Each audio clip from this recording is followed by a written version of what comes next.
So we're here in Geneva, and today we're meeting with Mr. Bukti, who is the leader of the Balochistan Republican Party. Now, Mr. Bukti's grandfather was the spiritual leader who was murdered in a military assault on their people in 2006. There's been many military assaults by the Pakistani army.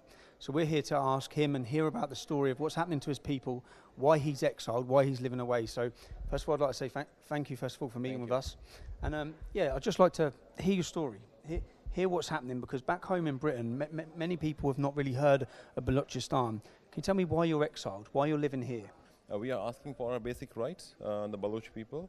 We are asking for the ownership of our land, our resources, which were taken by Pakistani government for the last 50 years. They are taking our gas, oil, and in return, the people are burning woods. So one can imagine the gas is discovered in my hometown, Dera Bukti, in 1950, but still people are burning woods for food over there. And the rest of Pakistan, especially Punjab, is like using our gas. When the British left in 1947, they give independence to Pakistan, India, and a part of Balochistan. Not whole Balochistan, a part. It was called State Balochistan. And the other part of Balochistan, they gave to Pakistan. But after that, we tried our best, and the part which was given independence, the State Balochistan, was forcefully occupied by Pakistan after 6 months, after 6 or 8 months, something like that. But after that, we tried our best to live in this country, Pakistan, and be a peaceful citizen and ask for our basic rights. But each and every time, Baloch people asked their basic rights, birthright, ownership, right to self-determination, right to rule.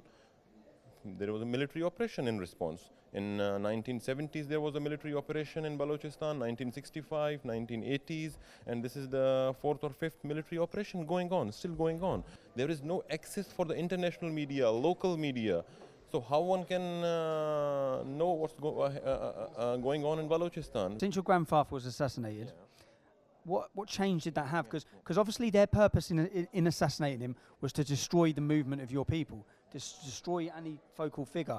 Has that worked? Of course, because my grandfather was a very respected politician and figure in Balochistan, and he was leading the whole Baloch struggle at that time. And they were coming for negotiations that we want to make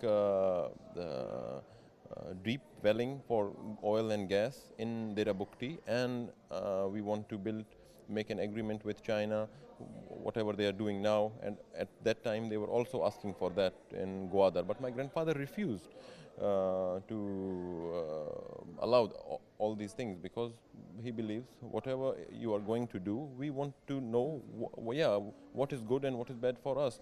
He tried his whole life to get the rights in a peaceful political way and through parliament. But no, as I said before, each and every time when we were asking for our basic rights, the response, harsh, military operation, killing. What do you hope can come from this? We are trying our best to make the people and international community aware the reality, what is going on there. And like the international community is supporting, especially the Western countries, and especially the United States is giving a huge military and financial aid to Pakistan to counter terrorism. And on the other hand, Pakistan is using the same aid, the same financial aid and military aid to counter the Baloch insurgency, the Baloch political struggle, and to blackmail the West. They are supporting Taliban, supporting Al-Qaeda, supporting all those criminal groups.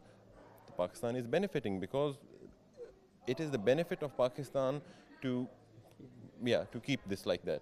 Because otherwise, if there is no terrorist or no groups like extremist groups, the aid will be stopped. Yeah, there will be no more aid.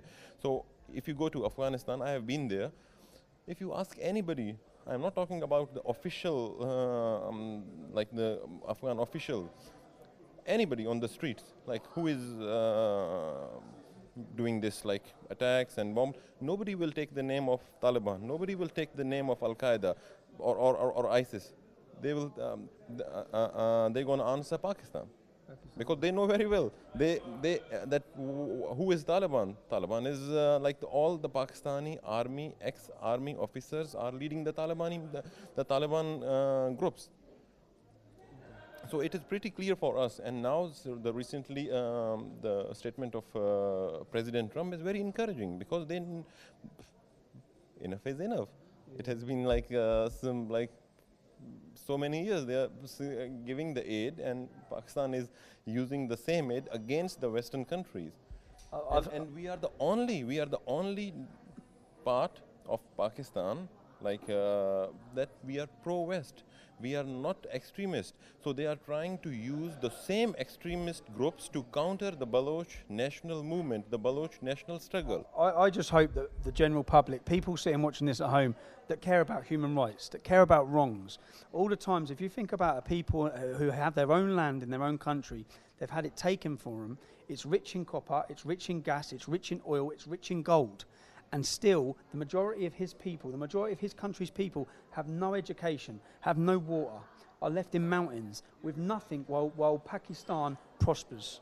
While Pakistan prospers. And I hope people want to really look at the Balochistan struggle. I hope they look at the Balochistan Republican Party. And I hope that you see a mass wave of support coming across the world for your people. And again, on your sister and your granddad, man, and what you've gone through. If you want to see more on this issue in the future, please give Rebel Media a like and subscribe, because mainstream media ignoring this will bring you the news on Balochistan.